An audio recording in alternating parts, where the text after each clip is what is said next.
বাচ্চা পালন করা আর বিড়াল পালন করা আমার কাছে মনে হয় একই। কেননা যখন বাহিরে যাই তখন একেবারে এমন পিছনে ছেঁচড়ার মতো লাগে।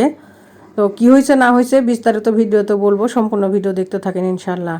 আসসালামু আলাইকুম, কেমন আছেন সবাই? আলহামদুলিল্লাহ, আল্লাহর অশেষ রহমত আমিও ভালো আছি। আমার বাচ্চা দুটোও ভালো আছে আলহামদুলিল্লাহ। দেখে বুঝতে পারতেছেন কতটা ভালো, একেবারে চিত্তপটাং হয়ে শুয়ে আছে। তো শুয়ে থাকার তো অবশ্যই কোনো কারণ না আছেই। তো ওর বাবা গেছে বাহিরে, যেহেতু আজকে শুক্রবার নামাজের দিন বা কিছু কাজও আছে, এর জন্য আর কি বাহিরে গেছে। আর টুসিমণি তো যাবে ওর বাবার পিছে পিছে একেবারে গেট পর্যন্ত দৌড়। আর যে লোকই আসুক না কোনো গেটে নক করলেই মানে টুসিমণিকে আগে যেতে হবে, এটা মানে মাস্ট, যেতেই হবে ওকে। মানে ও যত ঘুমায় থাক আর যে কাজে ব্যস্ত থাক না কেন, ওর যেতেই হবে দরজায়। তো মনে হয় যদি ও দরজাটা খুলতে পারতো তাহলে হয়তো বা ও নিজেই খুলে লোকজন যে আসুক হয়তো ভিতরে নিত, আর নইলে ওই সেই মানে বাহির হয়ে চলে যেত বাহিরে। মানে এই অবস্থা আর কি। তো ওর বাবা নেয় নিকো বা নিবে বা কীভাবে, বাহিরে তো আমরা সচরাচর তাদেরকে নেই না কো, বা তার বাবা কাজে যাচ্ছে বা নামাজ পড়তে যাচ্ছে। তো এর জন্য ও একেবারে, আমি তো কোলে নিয়ে কত সময় আদর করে দিলাম, তারপরেও হবে না কো, প্যা প্যা প্যা প্যা করে আমার সাথে কত রাগারাগি করতেছিল। এরপরে নিয়ে এসে যে টান টান হয়ে শুয়ে আছে চার হাত উপর দিক দিয়ে। তো আমি এরপরেও একটু আপনাদেরকে দেখাই দিছি, অবশ্যই ভিডিও শেষে দেখতে পারবেন যে মানে কি করতেছিল আমার সাথে, কত মান অভিমান। তাকে ওর বাবা মাথায় পাপা করে দেয় আর আমি তো আর মুখে পাপা করে দিই। এর জন্য ওর বাবার মতো করে মাথা আগিয়ে দিচ্ছিল যে বাবার মতো বাবাকে পাপা করে দেওয়া, আর আমি হাত বুলিয়ে বুলিয়ে দিচ্ছিলাম, মাথায় আদর করে দিচ্ছিলাম যে পাপা একটু পরে চলে আসবে, রাগ করো না মা, তুমি ঘুমাও, আমি ফ্যান দিয়ে দিছি, গরম নাই কো, তুমি সুন্দর মতো ঘুম পারো।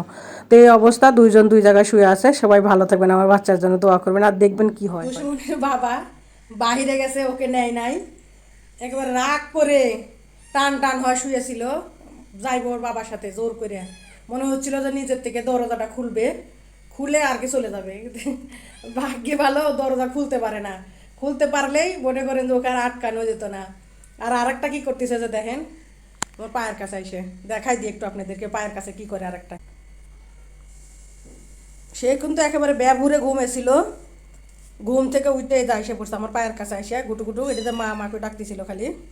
মানে এখন আমার এমন একটা পরিস্থিতি, মানে আমার বাসায় থেকে একটা সেকেন্ডের জন্য আমি কোথাও বেরোতে পারি না বা পারবো না।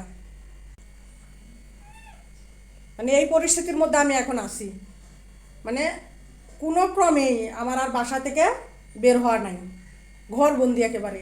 এই দুইটা বাচ্চা নিয়ে, দুষ্টু বাচ্চা, আমার দুষ্টু দুইটা বাচ্চা নিয়ে আমার একেবারে ঘর বন্দি। কি বলবো বলেন, আর কিছু বলার নাই। তো এই হচ্ছে অবস্থা। তো একটু আমার জন্য সবাই দোয়া করেন, আমি যেন দুইটা বাচ্চাকে সুন্দর মতো মানুষ করতে পারি, তাদেরকে সময় দিতে পারি। টুসটুসি বাবাটা আমার। হ্যাঁ, সবাই আমার বাচ্চার জন্য একটু দোয়া করবেন, আল্লাহ যাতে সুস্থ রাখেন।